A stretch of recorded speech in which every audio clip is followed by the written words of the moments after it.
अब सीएम रेखा जी, इस सबूत को देख लीजिए। देश के प्रधानमंत्री नरेंद्र मोदी को तो आप सुनती होंगी, आप तो जानती होंगी, उन्हीं की वजह से आप सीएम बनी है। ये उन्हीं का योगदान है, बीजेपी हाईकमान का योगदान है कि आप किस तरीके से नई नवेली दुल्हन के रूप में तो नहीं, विधायक के रूप में बनी और आपको सीएम बना दिया गया। ये तो आपका किस्मत चमक गया। दिल्ली की जनता भी खुश हो गई कि चलो महिला के तौर पे बेहतर काम करेंगे, महिलाओं के लिए सोचेंगी, उनकी महफूजगी की बात होगी। आप उनको महंगाई कम कर देंगे, उनको जो है आप एलपीजी गैस कम कर देंगे, 25-2500 रुपये का ऐलान किया, आप वो दे देंगे, कुछ नहीं हुआ आपसे। मोदी जी ने कहा खुलकर कि कोई भी झुग्गी उजाड़े नहीं जाएंगे। क्या ये वीडियो आपके आँख के सामने नहीं है? क्या ये वीडियो आपको फ्रेम में नहीं है? क्या ये वीडियो आपके पास नहीं है? क्या यूट्यूब पे नहीं है? कम्युनिटी गाइडलाइंस का अगर उल्लंघन नहीं करना होता मुझे तो मैं तो वीडियो दिखा देता आपको, लेकिन कॉपीराइट स्ट्राइक का मामला है, यूट्यूब के रूल्स हैं, उसको फॉलो करते हुए वीडियो नहीं दिखा सकता हूँ।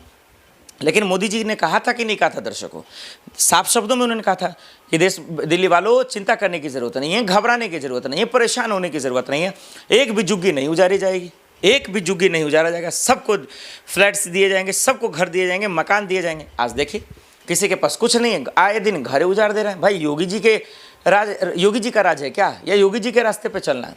तो सीएम रेखा जी सवाल आपसे होंगे, क्योंकि ये दिल्ली की जनता के साथ बेईमानी है, दिल्ली की जनता के साथ नाइंसाफ़ी है। अरे आपको कुर्सी पे नहीं बैठना तो मत बैठिए ना। बहुत सारे नेता हैं, बहुत सारे विधायक हैं जो बैठ जाएंगे, परवेश वर्मा जी हैं, विडूदी साहब हैं, और भी बहुत सारे लोग हैं। इतने विधायक हैं ना 70 के आसपास, उसमें से तो कोई ना कोई काबिल होगा। तो या तो आप मोदी जी का बात मान लीजिए, छोड़ दीजिए विपक्ष का। अरविंद केजरीवाल क्या कर रहे हैं, आतिशी जी क्या कर रही हैं, सौरभ भारद्वाज क्या कर रहे हैं, संजय सिंह क्या कर रहे हैं, मनीष सिसोदिया क्या कर रहे हैं। चलिए विपक्ष वाले सियासत करेंगे, चलिए मीडिया वाले को अपने पैसे खिला देंगे, वो सियासत करेंगे। लेकिन दिल्ली की जनता थोड़ी सियासत करेगी। दिल्ली की जनता क्यों अपना घर तोड़ेगी? दिल्ली के लोग क्यों तोड़ेंगे? मोदी जी क्यों ऐसा करेंगे? मोदी जी ने कहा था कि नहीं कहा था कि झुग्गी को नहीं उजाड़ना है, नहीं तोड़ना है, सब खुश रहेगा, सब ईमानदारी से रहेगा, यमुना साफ़ हो जाएगा, 25-2500 मिलेंगे, एलपीजी गैस आधे दाम पे हो जाएंगे, महंगाई कम हो जाएगी, अस्पताल के हालात ठीक हो जाएंगे, स्कूल के हालात ठीक हो जाएंगे। क्या तमाशा चल रहा है? क्या बेईमानी हो रही दिल्ली वालों के साथ? क्या नाइंसाफ़ी हो रही है? सीएम रेखा जी आकर जो है कहती हैं कि भाई मैं दिल्ली वालों से हाथ जोड़ती हूँ, मैं माफ़ी मांगती हूँ कि आप पटरी पे जाके ना बैठें, रेलवे की ज़मीन पे को कब्जा ना करें, मेट्रो के ज़मीन को कब्जा ना करें, उसके नीचे ना बैठें, कि जहाँ तहाँ आप झुग्गी बना लेते हैं वो ना बनाएं। बिल्कुल आप सही कह रही है, लेकिन इंतज़ाम कर उसको देना ये आपकी जिम्मेदारी है सीएम रेखा जी।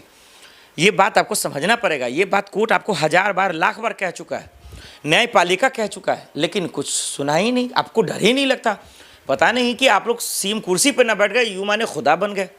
ये दिल्ली की जनता के साथ मजाक है, छलावा है, गरीबों को गरीब बनाने की ये साजिश है। जो लोग एक रुपया जोड़कर ईंटा खरीदते हैं, सीमेंट खरीदते हैं, बालू खरीदते हैं, गिट्टी खरीदते हैं, और बड़ी मुसीबत से मिस्त्री को लाकर बड़े खून पसीने के कमाई से घर जोड़ते हैं, उस पर आप बुलडोजर चला देती हैं। लोग फ्रिज बर्बाद हो रहे हैं, कूलर बर्बाद हो रहे हैं, कहीं कोई दुल्हन रो रही है, कहीं कोई बेटी रो रही है, कहीं कोई बेटा रो रहा है, कहीं कोई पिता रो रहा है, कहीं कोई दादी रो रही है, कहीं कोई नानी रो रही है। किसी की चीख नहीं सुनाई देती आपको, किसी का रोना नहीं दिखाई देता। इससे बड़ा शर्मनाक क्या हो सकता है? मोदी जी, मैं आपसे अपील करता हूं कि सीएम रेखा जी को अगर मेरी बातें नहीं सुनाई दे रही है, मीडिया की बातें नहीं सुनाई दे रही है, दिल्ली वालों की आवाज़ें नहीं सुनाई दे रही है, दिल्ली की महिलाओं की चीखें नहीं सुनाई दे रही है, तो मोदी जी आप कम से कम प्रेस कॉन्फ्रेंस कर दें। वैसे तो आप करते नहीं हैं, लेकिन दिल्ली वालों के लिए कर दीजिए और बोलिए कि बुलडोजर रोक दे, स्टे लगा दे, बटला हाउस को जिस तरीके से टारगेट ले रही है उसको भी रोक दे। कहीं का भी मामला हो, चाहे वो जंगपुरा हो, तुगलकाबाद हो, अशोक विहार हो, तैमूर नगर हो, सब जगह स्टे लगाएं। दिल्ली वालों को सांस लेने दें, जीने दें। लोग कमाने से ज़्यादा इस खौफ में है कि कब मेरा घर उजड़ जाएगा। ये हिंदुस्तान में रह के अगर ऐसा खौफ और डर है तो इससे शर्मनाक कुछ हो नहीं सकता।